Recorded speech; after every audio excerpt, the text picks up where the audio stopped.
सप्तदशो अध्याय।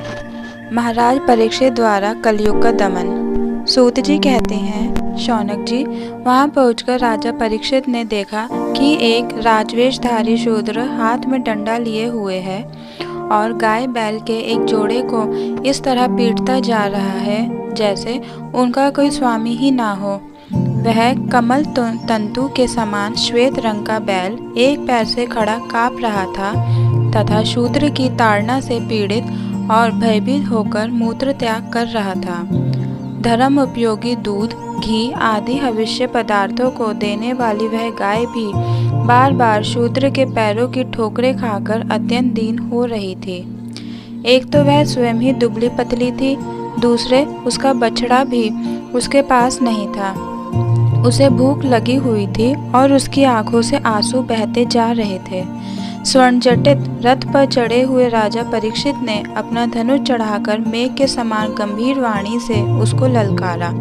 अरे, तू कौन है जो बलवान होकर भी मेरे राज्य के इन दुर्बल प्राणियों को बलपूर्वक मार रहा है?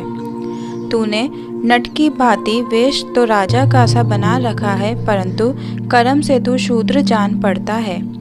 हमारे दादा अर्जुन के साथ भगवान श्री कृष्ण के परम धाम पधार जाने पर इस प्रकार निर्जन स्थान में निरपराधों पर प्रहार करने वाला तू अपराधी है, अतः वध के योग्य है। उन्होंने धर्म से पूछा, कमल नाल के समान आपका श्वेत वर्ण है, 3 पैर ना होने पर भी आप एक ही पैर से चलते फिरते हैं। यह देखकर मुझे बड़ा कष्ट हो रहा है। बताइए, आप क्या बैल के रूप में कोई देवता हैं? अभी यह भूमंडल कुरुवंशी नरपतियों के बाहुबल से सुरक्षित है। इसमें आपके सिवा और किसी भी प्राणी की आंखों से शोक के आंसू बहते मैंने नहीं देखे। धेनुपुत्र, अब आप शोक ना करें, इस शूद्र से निर्भय हो जाएं। गौमाता, मैं दुष्टों को दंड देने वाला हूँ, अब आप रोए नहीं, आपका कल्याण हो।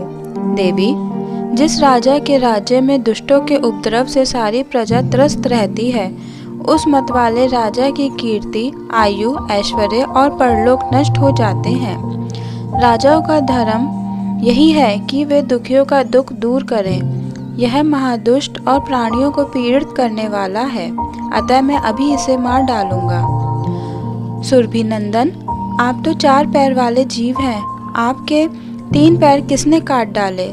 श्री कृष्ण के अनुयायी राजाओं के राज्य में कभी कोई भी आपकी तरह दुखी ना हो। वृषभ, आपका कल्याण हो। बताइए, आप जैसे निरपराध साधुओं का अंग भंग करके किस दुष्ट ने पांडवों की कीर्ति में कलंक लगाया है? जो किसी निरपराध प्राणी को सताता है, उसे चाहे वह कहीं भी रहे, मेरा भय अवश्य होगा।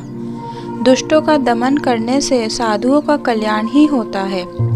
जो उद्दंड व्यक्ति निरपराध प्राणियों को दुख देता है, वह चाहे साक्षात देवता ही क्यों ना हो, मैं उसकी बाजूबंद से विभूषित भुजा को काट डालूंगा। बिना आपत्ति काल के मर्यादा का उल्लंघन करने वालों को शास्त्र अनुसार दंड देते हुए अपने धर्म में स्थित लोगों का पालन करना राजाओं का परम धर्म है। धर्म ने कहा, राजन, आप महाराज पांडु के वंशज हैं, आपका इस प्रकार दुखियों को आश्वासन देना आपके योग्य ही है, क्योंकि आपके पूर्वजों के श्रेष्ठ गुणों ने भगवान श्री कृष्ण को उनका सारथी और दूत आदि बना दिया था। नरेंद्र, शास्त्रों के विभिन्न वचनों से मोहित होने के कारण हम उस पुरुष को नहीं जानते जिससे कलेशों के कारण उत्पन्न होते हैं। जो लोग किसी भी प्रकार के द्वैत को स्वीकार नहीं करते, वे अपने आप को ही अपने दुख का कारण बतलाते हैं। कोई प्रारब्ध को कारण बतलाते हैं तो कोई कर्म को। कुछ लोग स्वभाव को तो कुछ लोग ईश्वर को दुख का कारण मानते हैं। किन्हीं किन्हीं का ऐसा भी निश्चय है कि दुख का कारण ना तो तर्क के द्वारा जाना जा सकता है और न वाणी के द्वारा बतलाया जा सकता है। राजर्षि, अब इनमें कौन सा मत ठीक है, यह आप अपनी बुद्धि से ही विचार लीजिए। सूत जी कहते हैं, ऋषि श्रेष्ठ शौनक जी, धर्म का यह प्रवचन सुनकर सम्राट परीक्षित बहुत प्रसन्न हुए, उनका खेद मिट गया। उन्होंने शांतचित्त होकर उनसे कहा। परीक्षित ने कहा, धर्म का तत्व जानने वाले वृषभ देव, आप धर्म का उपदेश कर रहे हैं। अवश्य ही आप वृषभ के रूप में स्वयं धर्म है। अधर्म करने वालों को जो नरक आदि प्राप्त होते हैं, वे ही चुगली करने वालों को भी मिलते हैं।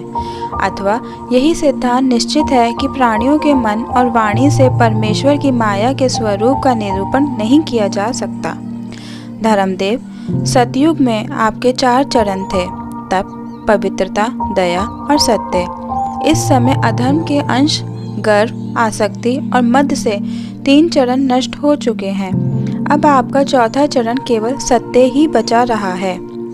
उसी के बल पर आप आज जी रहे हैं। असत्य से पुष्ट हुआ यह अधर्म रूप कलयुग उसे भी ग्रास कर लेना चाहता है। ये गौ माता साक्षात पृथ्वी है। भगवान ने इनका भारी बोझ उतार दिया था और ये उनके राशि राशि सौंदर्य बिखेरने वाले चरण चिन्हों से सर्वत्र उत्सवमयी हो गई थी। अब ये उनसे बिछुड़ गई हैं। वे साध्वी अभागिन की समान नेत्रों में जल भरकर यह चिंता कर रही हैं कि अब राजा का स्वांग बनाकर ब्राह्मण द्रोही शूद्र मुझे भोगेंगे। महारथी परीक्षित ने इस प्रकार धर्म और पृथ्वी को सांत्वना दी। फिर उन्होंने अधर्म के कारण रूप कलयुग को मारने के लिए तीक्ष्ण तलवार उठाई। कलयुग ताड़ गया कि ये तो अब मुझे मार ही डालना चाहते हैं। अतः झटपट उसने अपने राजचिन्ह उतार डाले और भय विह्वल होकर उनके चरणों में अपना सिर रख दिया। परीक्षित बड़े यशस्वी, दीनवत्सल और शरणागत रक्षक थे। उन्होंने जब कलयुग को अपने पैरों पर पड़ा देखा तो कृपा करके उसको मारा नहीं, अपितु हंसते हुए से उससे कहा। परीक्षित बोले, जब तू हाथ जोड़कर शरण आ गया तब अर्जुन के यशस्वी वंश में उत्पन्न हुए किसी भी वीर से तुझे कोई भय नहीं है, परंतु तू अधर्म का सहायक है, इसलिए तुझे मेरे राज्य में बिल्कुल नहीं रहना चाहिए। तेरे राजाओं के शरीर में रहने से ही लोभ, झूठ, चोरी, दुष्टता, स्वधर्म त्याग, दरिद्रता, कपट, कलह, दम और दूसरे पापों की बढ़ती हो रही है।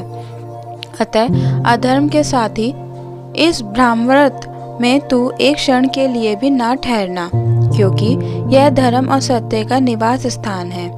इस क्षेत्र में यज्ञ विधि के जानने वाले महात्मा यज्ञों के द्वारा यज्ञ पुरुष भगवान की आराधना करते रहते हैं। इस देश में भगवान श्री हरि यज्ञों के रूप में निवास करते हैं। यज्ञों के द्वारा उनकी पूजा होती है और वे यज्ञ करने वालों का कल्याण करते हैं।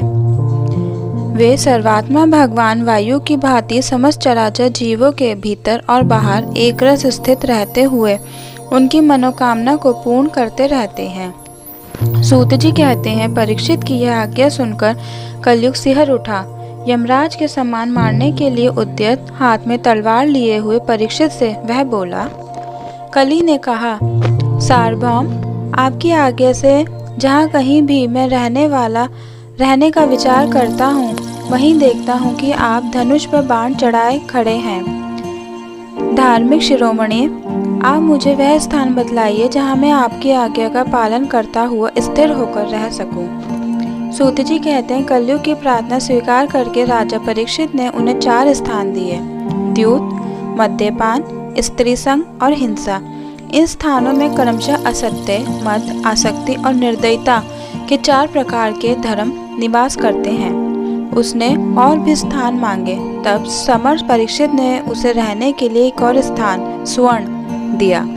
इस प्रकार कलयुग के 5 स्थान हो गए: झूठ, मद, काम, वैर और रजोगुण। परीक्षित के दिए हुए इन्हीं 5 स्थानों में अधर्म का मूल कारण कली उनकी आज्ञाओं का पालन करता हुआ निवास करने लगा। इसलिए आत्म कल्याणकामी पुरुषों को इन 5 स्थानों का सेवन कभी नहीं करना चाहिए। धार्मिक राजा, प्रजा वर्ग के लौकिक नेता और धर्मोपदेष्टा गुरुओं को तो बड़ी ही सावधानी से इनका त्याग करना चाहिए। राजा परीक्षित ने इसके बाद वृषभ रूप धर्म के 3 चरण तपस्या, शौच और दया जोड़ दिए और आश्वासन देकर पृथ्वी का संवर्धन किया। वे ही महाराजा परीक्षित समय अपने राज सिंहासन पर, जिसे उनके पितामह महाराज युधिष्ठिर ने वन में जाते समय उन्हें दिया था, विराजमान हैं। वे परम यशस्वी सौभाग्य भाजन चक्रवर्ती सम्राट राजऋषि परीक्षित इस समय हस्तिनापुर में कौरव कुल की राज्य लक्ष्मी से शोभायमान हैं। अभिमन्यु नंदन राजा परीक्षित वास्तव में ऐसे ही प्रभावशाली हैं जिनके शासन काल में आप लोग इस दीर्घकालीन यज्ञ के लिए दीक्षित हुए हैं।